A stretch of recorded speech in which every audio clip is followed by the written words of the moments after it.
Le mois d'avril s'annonce décisif pour le projet Pi Network entre la sécurisation des wallets, la migration vers le mainnet et surtout l'arrivée des domaines en .pi.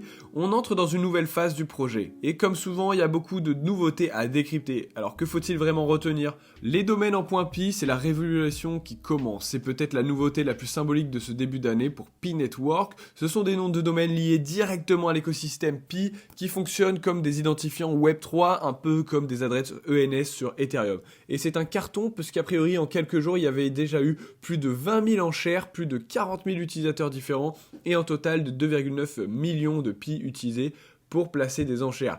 Certains noms sont même montés à 30 000 pi, preuve de l'intérêt stratégique pour les pioneers. L'idée, c'est que ces domaines vont servir à créer une véritable identité numérique dans l'univers pi, pour des applications, des sites, des services ou même simplement pour ton profil personnel. Et en plus, si tu tapes ton nom.pi dans le Pi Browser, tu arrives directement sur ta page. Mais si tu veux l'ouvrir depuis Chrome ou Safari, ça fonctionne en ajoutant aussi .pinet.com à la fin. Par exemple, sophie.pi devient sophie.pinet.com.